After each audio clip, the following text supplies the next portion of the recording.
see a good working relationship between the State Department and the committee going forward. Thank you. Senator Murphy. Thank you very much, Mr. Chairman. Secretary Clinton, I approached this hearing with some degree of sadness. It's my first and your last. But I am so appreciative of your service. You've done such credit to this nation, and we will be sorry to see you go. We know that you will continue to give us good counsel and good advice in the coming years.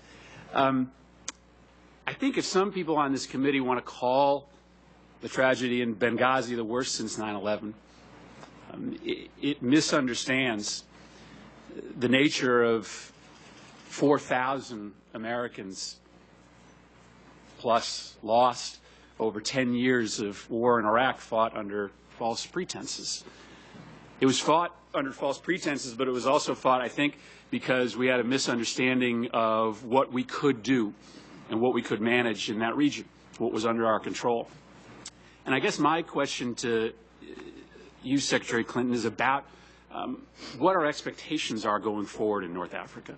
And I think you referenced this in your opening remarks about actually what is under our control. One of the criticisms in the review board was that we didn't have a full understanding of this complicated set of allegiances between jihadist groups that are shifting on an almost daily basis. And I worry sometimes that when we do this retrospective hand-wringing over a tragedy like this, that we sometimes give the impression to the American people that, you know, we can know all and see all and control all in a region that we certainly are just beginning to stand up the kind of presence that we may ultimately need and want. And so I guess I present this as that open-ended question to you. As we move forward, especially for new members of this committee who are probably going to be spending a lot more time on Africa and North Africa than this committee has ever spent before, what are the expectations that we should set for the American public as to what we can control, what we can know, and potentially what changes on the diplomatic side we need to make in order to have a more solid footprint and relationship with neighbors there who may be willing to help us when it comes to intelligence and intervention with this very complicated landscape of jihadist groups? Well, Senator, you're going to make an excellent member of this committee based on that question, because it's a multi-part question, but it raises really the heart of the challenge we face. We are in a new reality. We are trying to make sense of changes that nobody had predicted, but which we're going to have to live with. I can't do justice in the time I have left here to the really important issues that you have highlighted. But I think first and foremost, let's be honest. Let's be honest with ourselves. Let's avoid turning everything into a political football. Let's instead try to just say, look, this is unprecedented. We don't know what's going to happen in this new revolutionary environment across North Africa and the Middle East. But let's see what lessons we can learn from what worked in the past, see what is applicable, and then let's bring people together who will really have the kind of open discussion that used to be the hallmark of this committee and of the Senate.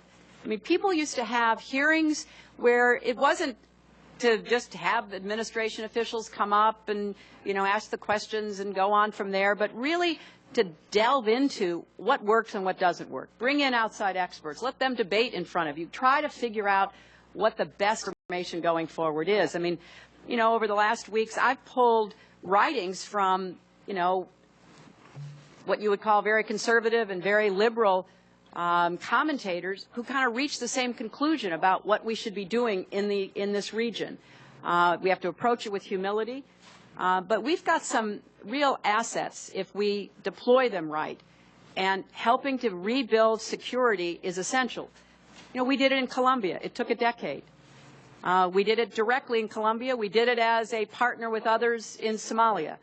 And there are a lot of other examples all the way across the world. Let's be smart and learn from what we've done in the past and see what can be transferred into the present and the future.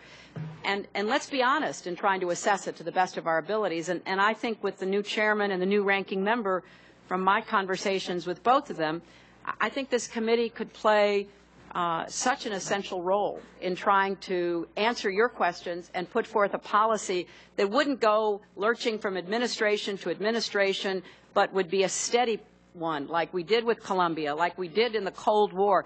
Let's be smart about this. We have more assets than anybody in the world, but I think we've gotten a little bit, off track in trying to figure out how best to utilize them.